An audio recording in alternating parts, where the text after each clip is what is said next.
नमस्कार मित्रों, स्वागत है आपका कहानी दिल से में। Who's the devil? समीर अपनी होने वाली बीवी चांदनी से मिलने के लिए बहुत ही उत्सुक था। शाम के करीब 6 बजे थे। सफर काफी लंबा था और रास्ते के दोनों तरफ घना जंगल। दूर दूर तक इंसान का कोई नामो निशान नहीं था। बस एक आध गाड़ियां बीच बीच में गुजरती नजर आती। समीर हमेशा से एक आजाद परिंदा था। उसे इस तरह के रोड ट्रिप्स, एडवेंचर्स वगैरह बहुत पसंद थे। अपने अंदर के वाइल्ड लाइफ फोटोग्राफी के कीड़े को शांत करने के लिए समीर ने कार को रास्ते के साइड में पार्क किया और अपना कैमरा लिया।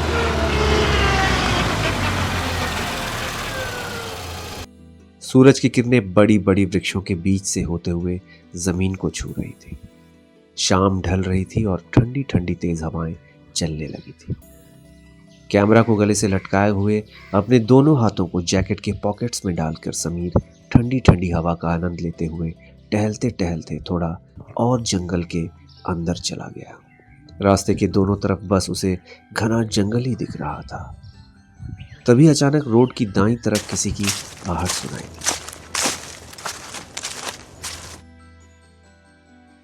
इससे पहले कि वो देख पाता, किसी ने उसके सर पे जोर से वार किया।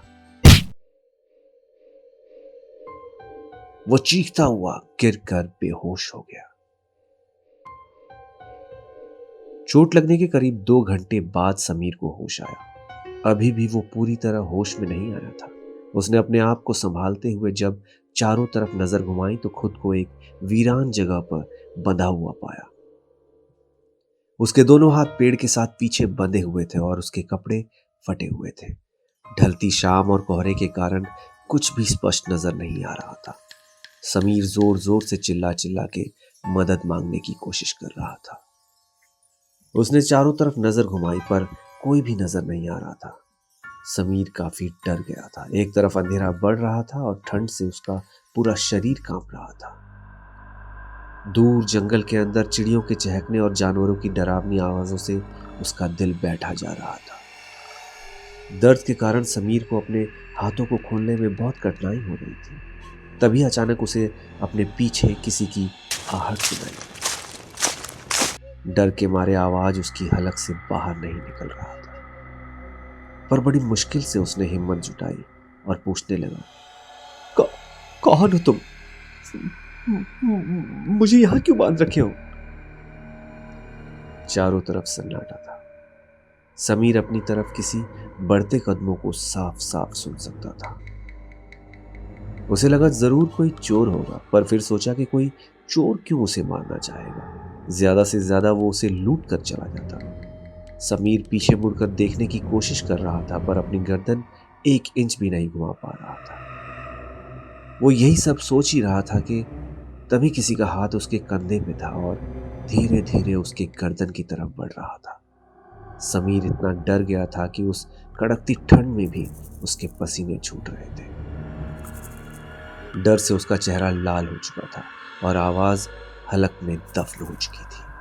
पर किसी तरह उसने एक खून से लथपथ हाथ और नुकीले नाखूनों को देखा। समीर डर से कांपते हुए मदद के लिए चीखने लगा, छोड़ दो मुझे, प्लीज छोड़ दो मुझे, मत मारो मुझे, तुम्हें जो भी चाहिए ले लो। वो फिर से चीखने ही वाला था कि उसे गर्दन की पकड़ हल्की होती महसूस हुई और पैरों की आहट उससे दूर जाने लगी। समीर को थोड़ी राहत मिली, पर वो अपने आप को पूरी तरह से आजाद कर लेना चाहता था, क्योंकि अंधेरा गहराता जा रहा था और एक एक पल के साथ कोहरा भी बढ़ता जा रहा था। इस बार उसने और कोशिश की और रस्सी की गांठ को पकड़ने में कामयाब हो गया। इससे पहले कि वो अपने आप को आजाद करता, एक बार फिर से कदमों की आहट अपनी तरफ बढ़ते हुए सुना, वो भी सामने से। उसकी धड़कनें तेज हो गई थी और वो अब भी रस्सी से बंधा हुआ था। तभी अचानक एक धुंधली सी काया करीब 20 मीटर की दूरी पर उसके सामने खड़ा था, पर अंधेरे और कोहरे के कारण वो स्पष्ट नहीं दिख रहा था। अब ना समीर हिल रहा था और ना ही वो काया, पर उसने अंदाजा लगाया कि वो या तो कोई दुबला पतला सा आदमी है या फिर काले कपड़े पहने कोई औरत। कुछ देर बाद वो अपने आप को रस्सी की पकड़ से आजाद करने में कामयाब हो गया। वो तुरंत खड़ा हुआ और उस इंसान की विपरीत दिशा में तेजी से भागने लगा। वो इतनी तेज दौड़ा कि उसे अपने पैरों का दर्द भी अब फील नहीं हो रहा था। उसके सर खून से लथपथ था, भीगा हुआ था, पर वो रुकना नहीं चाहता था और ना ही पीछे मुड़कर देखना। कुछ दूरी पे उसे एक कच्चा रास्ता नजर आया। वो उसी तरफ दौड़ने लगा। उसे लगा ये रास्ता उसे मेन रोड की तरफ ले जाएगा। दौड़ते हुए वो थक चुका था और वो गिरने ही वाला था। तभी अचानक उसके दाईं तरफ से कोई चीखता हुआ उसकी तरफ आया। जैसे ही समीर ने उसकी तरफ देखा, वो आश्चर्यचकित हो गया। उसकी आंखें खुली की खुली रह गई। कौन था वो अनजान शख्स? समीर ने ऐसा क्या देखा जिसे देख चौंक गया था? इन सब सवालों के जवाब जानने के लिए इंतजार करिए हमारे अगले भाग के रिलीज होने का।